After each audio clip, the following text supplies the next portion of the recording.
The night sky over Jerusalem was heavy with visions.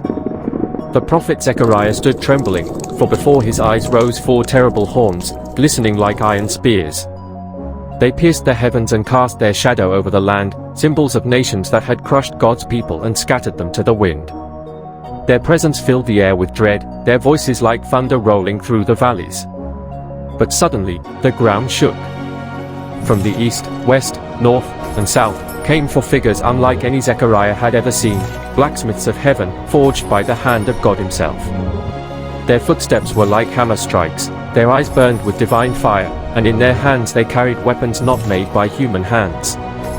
The first bore a hammer of living flame, its head glowing with the heat of 1,000 suns. With each swing, sparks fell to the earth like meteors.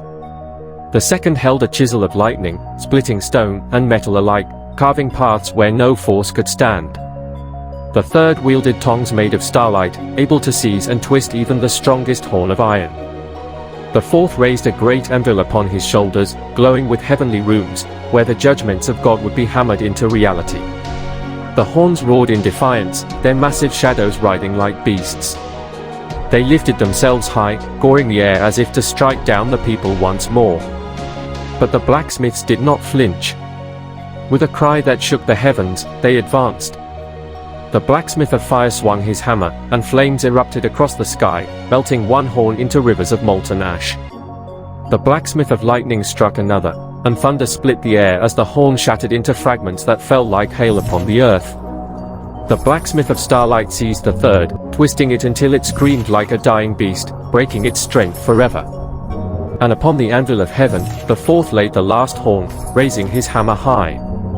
With a single blow, he smashed it into dust, the sound echoing across eternity. Silence fell. The horns were gone. The land, once crushed by powers too great for man, stood free beneath the watch of God. Zechariah's heart pounded as he beheld the vision, his spirit trembling at the mystery of it. The angel beside him whispered, "These are the craftsmen of the Lord, sent to terrify and to cast down the horns of the nations." Where the enemies of God raised their pride, his hand has raised deliverers. And none shall stand against them. The prophet fell to his knees, awed by the vision of divine justice, for he knew, when the blacksmiths of heaven move, no chain can hold, no oppressor can stand, and no darkness can endure.